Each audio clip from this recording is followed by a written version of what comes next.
Hi, Gold Creek. It's great to see you here with us today. My name is Jeremy. I'm the music director here, and joining me today is... I'm also Jeremy, the music director here. Thanks for joining me, Jeremy. It's really great to have you here. It's my pleasure. Hey, you look a little cold. How about you try putting this on? Okay, so today it is day 259 of the one-year Bible plan, and we get to read from Isaiah today.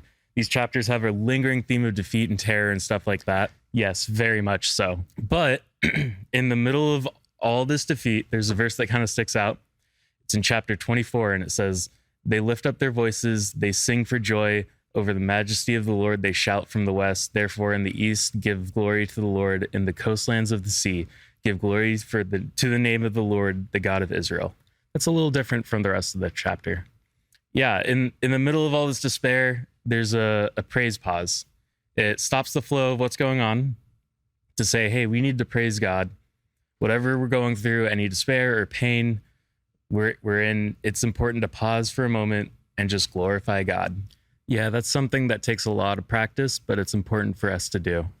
Yeah, so moving on to Galatians, Paul is writing this letter to the people of Galatia, who were very legalistic at this time.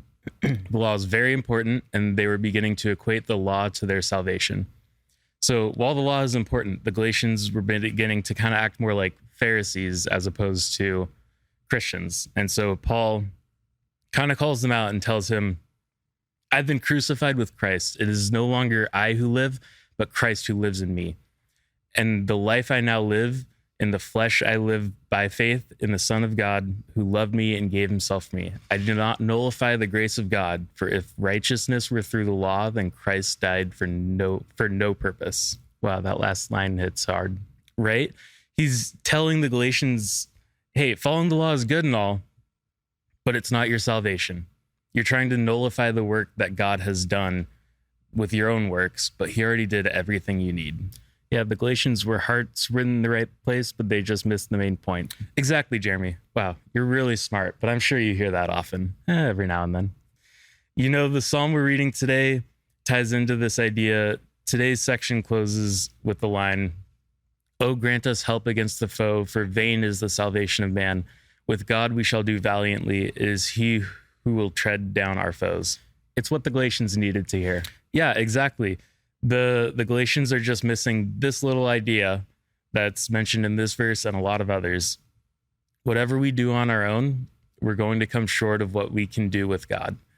It's interesting to see that the Galatians turned into this legalistic direction when Paul points out that they literally watched Jesus get crucified and they were still focusing on the law instead of their salvation. And today's proverb is kind of a nice way to tie all these ideas together. It says, "My son, if your heart is wise, my heart too will be glad. My inmost being will exult when your lips speak what is right." So how does that tie into the Galatians? I'm glad you asked. You see, while the Galatians had their hearts in the right place, they were trying to follow God's law. You know, their hearts weren't being wise, though. They forgot the main point of Jesus' sacrifice for them and tried to claim their own salvation through their own actions instead of through what Jesus did for them. Well, that's about all we have for you today. Thanks for joining us. Have a great day. We'll see you next time.